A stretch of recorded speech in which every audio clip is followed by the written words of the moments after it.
नमस्कार, मैं दिनेश माली, माली समाचार हिंदी में आपका स्वागत है। महात्मा ज्योतिबा फुले एक शिक्षण तज्ञ समाज सुधारक थे, लेकिन वह एक सफल व्यवसायी भी थे। आज हम उनके इस अल्पज्ञात उपलब्धि पर प्रकाश डालने वाले हैं। ज्येष्ठ विचारवंत लेखक और महात्मा फुले के अभ्यासक प्राध्यापक हरि नरके सर के मुताबिक महात्मा फुले का जीवन सिर्फ 63 साल का था। उन्होंने जीवन भर बिना वेतन पूर्णकालिक सामाजिक कार्यकर्ता के रूप में काम किया था, लेकिन इससे भी आगे वो एक महान और बड़े व्यवसायी थे। बिल्डर के रूप में ज्योतिबा फुले का काम महत्वपूर्ण और उल्लेखनीय था। ज्योतिबा फुले की एक बेहद सफल उद्योगपति, व्यापारी और किसान के रूप में ख्याति थी। उन्होंने बांधों, नहरों, सुरंगों, पुलों, इमारतों, कपड़ा मिलों, महलों, सड़कों आदि का शानदार और सुंदर निर्माण किया था। वह Pune commercial and contracting company के मैनेजिंग डायरेक्टर थे। महात्मा फुले असल में एक बिल्डर थे।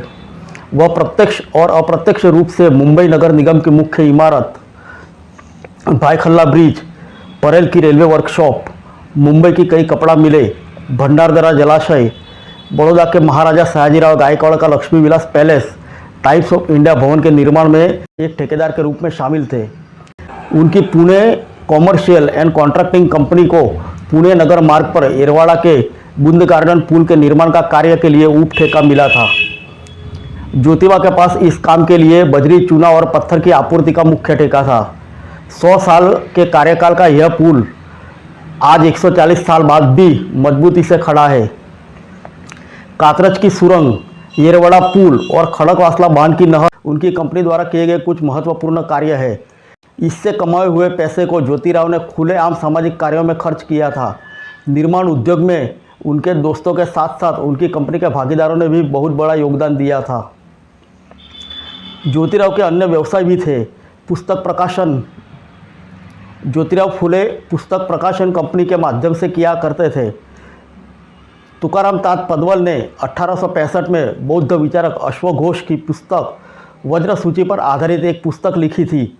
इसे ज्योतिराव ने जातिभेद विवेक के रूप में प्रकाशित किया था। इस कंपनी का पुणे में सेलिंग सेंटर था। ज्योतिराव के पास सोने के आभूषण बनाने के लिए साँचे बेचने वाली एक एजेंसी थी। यह कंपनी सब्जियों को बिक्री और आपूर्ति में भी शामिल थी। महात्मा ज्योतिबा फुले ने मांग की थी कि 6 साल की उम्र के स्कूल के छात्रों को कृषि उद्योग शिक्षा अनिवार्य कर दी जाए।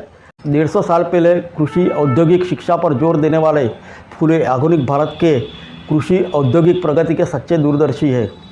महात्मा फुले द्वारा सफल कृषि व्यवसाय की त्रिसूत्री: कृषि द्वारा उत्पादित उपज को उत्पादन लागत के आधार पर बाजार भाव मिलना चाहिए। कृषि को डीप सिंचाई पानी की आपूर्ति की जानी चाहिए। इसके लिए बांध, कुएं, झीलें, तालाब बनाने चाहिए। स्थायी सिंचाई की सुविधा प्रदान की जानी चाहिए। प्राकृतिक खाद और संकर बीजों का उपयोग किया जाना चाहिए। दूध, अंडे, ऊन जैसे पूरक उद्योग शुरू होने चाहिए। कृषि के साथ साथ किसानों को उद्योग और व्यापार भी करना चाहिए। अकेले कृषि पर कभी निर्भर नहीं रहना चाहिए। शेतकऱ्याचा असूड, ये मराठी पुस्तक में महात्मा फुले ने कृषि विकास का विज़न तैयार किया है। नमस्कार।